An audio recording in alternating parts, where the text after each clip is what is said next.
ஒரு மனிதரோட உட்கார்ந்து பேசும்பொழுது ஒரு தரம் இருக்கணும், தராதரம் இருக்கணும். இது எப்படி இருக்குன்னா, தமிழில் ஒரு பழமொழி சொல்லுவோம், எங்கள் அப்பன் குதிரைக்குள் இல்லை அப்படிம்பாங்க. செந்தில் பாலாஜி அவர்கள் மீது டிரான்ஸ்போர்ட் டிபார்ட்மெண்ட் ஊழல், டிரான்ஸ்போர்ட்டில் ரெக்ரூட்மெண்ட் ஜாப் ஸ்கேம் ஊழல், மணல் திருடின ஊழல், அதை தாண்டி இப்போ எலக்ட்ரிசிட்டி ஊழல்.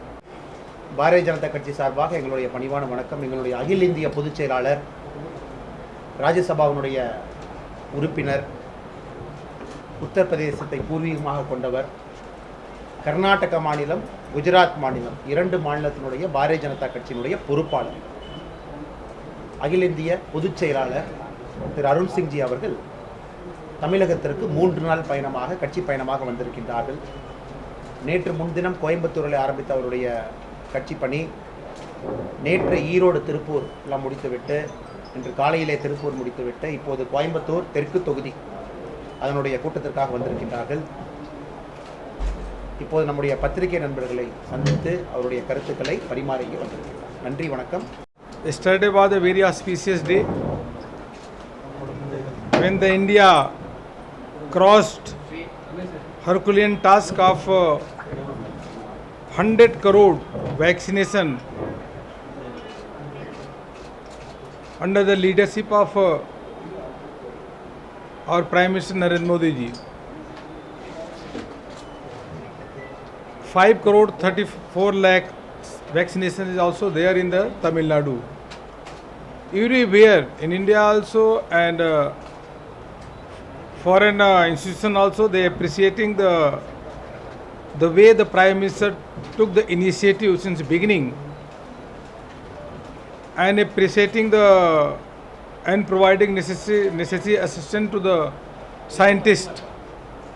In April 2020 itself, he constituted a task force for the vaccination, which was looking impossible that the India would be able to develop the vaccination against the COVID-19, but impossible task has become the possible under the leadership of Narendra Modi ji.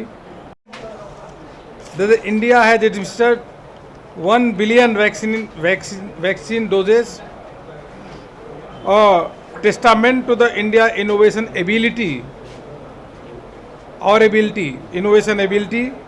manufacture and scale the effort of millions of the health workers. He has also congratulated. Across the world, the congratulations we are receiving in the country. I am here for the last 3 days in the Tamil Nadu. I have been earlier also in the Tamil Nadu, but this time I feel a difference, a uniqueness. I could see the existence of the lotus everywhere, wherever I have been to, in the Coimbatore, in Tirupur, in other area also, Erode. Now the BJP workers, they are confident, and they are working hard at the booth level, and party is emerging at the booth level under the leadership of K. Annamalai. He is working day and night very hard. Most of the district he has covered already, and BJP under his leadership in the state is a strong opposition to the government also. நம்முடைய முதல் கேள்வி 4% பில்லை clear பண்ணுறதுக்காக பணம் வாங்கிக்கிட்டு Thoothukudi thermal power ஸ்டேஷனில் இருக்கக்கூடிய contractor பணத்தை கிளியர் பண்ணியிருக்காங்க. 21 அக்டோபர் சாயந்தரம் 5:03 அந்த டைமுக்கு டான்ஜெட்கோனுடைய chief financial officer Thoothukudi thermal power ஸ்டேஷனுக்கு இமெயில் போட்டு மார்ச் மாதத்துலேருந்து செப்டம்பர் மாதம் வரைக்கும், நம்ம அலிகேஷன் ஆரம்பித்ததுக்கப்புறம் மார்ச் மாதத்துலேருந்து செப்டம்பர் மாதம் வரைக்கும் இன்னும் யாருடைய பில்லெல்லாம் கிளியர் பண்ணாமல் இருக்கீங்க, வேகமாக டீட்டெயில்ஸ் கொடுங்க அப்படின்னு. இது எப்படி இருக்குன்னா, தமிழில் ஒரு பழமொழி சொல்லுவோம், எங்கள் அப்பன் குதிரைக்குள் இல்லை அப்படிம்பாங்க. எங்கள் அப்பா குதிரைக்குள் இல்லைன்னு சொல்லுவாங்க. எந்த பயத்திற்காக டான்ஜெட்கோவை ஃபோர்ஸ் பண்ணி அந்த இமெயிலை 21 அக்டோபர் 5:03 அந்த இமெயிலை அனுப்பணும்? இரண்டாவது, நாம் கேட்டிருக்கிறது வெரி ஸ்பெசிஃபிக் கேள்வி. இதற்கு முன்னாடி அந்த எந்த கான்ட்ராக்டருக்கு அந்த நம்ம வாட்ஸ்அப்பில் அந்த பதிவு போட்டிருப்பேன், அதற்கு முன்னாடி இருந்த கான்ட்ராக்டர் கிளியர் பண்ணல, அதுக்கு பின்னாடி இருந்த கான்ட்ராக்ட் கிளியர் பண்ணல, குறிப்பிட்ட சில பேர்த்த மட்டும் கிளியர் பண்ணியிருக்காங்க. அதுக்கான காரணம் கொடுக்கணும் இந்த 4%. இரண்டாவது நம்ம பேசிக்கொண்டிருப்பது லார்ஜர் இஷ்யூ. லார்ஜர் இஷ்யூனா தமிழ்நாடு எலக்ட்ரிசிட்டி போர்டு வந்து 1,59,000 கோடி கடனில் இருக்குது. நமக்கு தெரிஞ்ச விஷயம்தான். அது ஏன் கடனில் இருக்குன்னு நம்ம கொஞ்சம் ஆராய்ச்சி பார்த்தீங்கன்னா தெரியும். இந்த பிரைவேட் பவர் பர்ச்சேஸ் அக்ரிமெண்ட்லேருந்து ஆரம்பித்து பல ஊழல்கள் தொடர்ச்சியாக தமிழ்நாடு எலக்ட்ரிசிட்டி போர்டில் நடந்திருக்கு. செந்தில் பாலாஜி அவர்கள் வந்து அதை ரொம்ப விஞ்ஞான முறையில் ரீஸ்ட்ரக்சர் பண்ணுறாரு. அந்த ஊழத்தை எப்படி பண்ணுறாருன்னா, ஆர்டிஃபிஷியல் ஸ்கேர்சிட்டி ஃபஸ்ட்டு கிரியேட் பண்ணுறாங்க, அப்புறம் எலக்ட்ரிசிட்டியை பர்ச்சேஸ் பண்ணுறாங்க, அதை 20 ரூபான்னு காட்டுறாங்க. அதுக்கப்புறம் அடுத்த ஒரு 2 மாதத்தில் புதுசாக ஒரு பவர் பர்ச்சேஸ் அக்ரிமெண்ட்டை போடுவாங்க இன்னொரு கம்பெனியோட. அதில் பிஜிஆர் எனர்ஜி அப்படின்னு ஒரு கம்பெனி பேரை நான் சொல்லியிருக்கேன். அந்த கம்பெனி நீங்கள் வாட்ச் பண்ணணும், அடுத்த 3 மாதம் நீங்கள் வாட்ச் பண்ணணும். டான்ஜெட்கோ டிஎன்இபியிலிருந்து எவ்வளோ பெரிய கான்ட்ராக்ட் அவங்களுக்கு கிடைக்க போகுதுன்னு நீங்கள் பார்த்துட்டே இருங்க. இப்போவே நான் சொல்லியாச்சு, அதுக்காக தான் அந்த பேரை நம்ம மென்ஷன் பண்ணுறோம்.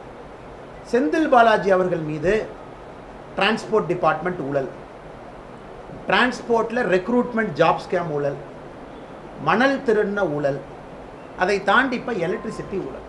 ஒரு மனிதரோட உட்கார்ந்து பேசும்பொழுது ஒரு தரம் இருக்கணும், தராதரம் இருக்கணும். அதனால் நிச்சயமாக செந்தில் பாலாஜி அவர்களே தொடர்ச்சியாக பதில் சொல்லிகிட்டே இருப்பாருங்க. நான் ப்ரெஸ் மீட்டில் பதில் சொல்ல வைப்போம். என்னுடைய அப்பன் குதிரைக்குள்ளின்னு அவர் சொல்லிக்கிட்டே இருப்பார். அவர் சொல்கிற ஒரு நாளும் ஒரு பதில் உங்களுக்கு கொண்டு வந்து சேர்க்குறோம். எதற்காக திராவிட முன்னேற்ற கழகத்தினுடைய ராஜ்யசபா எம்பி வில்சன் அவர்கள் பிஜிஆர் எனர்ஜிக்கு கோர்ட்டில் ஆஜராகிறாரு. அதாவது ரீசண்டாக ஜூனில் போய் ஆஜராயிருக்காரு. எப்படி ஒரு பக்கம் வந்து எலக்ட்ரிசிட்டி டிபார்ட்மெண்ட்டுடைய ஆஃபீஸர்ஸ் ஒரு பக்கம் கவர்மெண்ட் பக்கம் ஆஜராவாங்க, இவர் பிஜிஆர் பக்கம் ஆஜராவார். இவர் டிஎம்கே உடைய ராஜ்யசபா எம்பினா எதுக்கு பிஜிஆர் எனர்ஜியை செட் பண்ணுறீங்க? அது எதற்காக அண்டர் வேல்யூவேஷன் பண்ணி வச்சுருக்கீங்க? யார் அதை வாங்க போகிறாங்க? அது கோபாலபுரம் அப்படிங்கிற பதிவு நான் போட்டிருக்கேன். அதையும் பொறுத்திருந்து பாருங்கள். 2-3 மாதத்தில் அவங்க அந்த கான்ட்ராக்ட் கொடுக்க வரும்போது தெரியும். அதனால் நாங்கள் இதை சும்மா விட போகிறது, அவருடைய வாயிலிருந்தே பதில் வரும், பதில் வர வைப்போம்.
கொஞ்சம் உள்ள வந்துருங்க.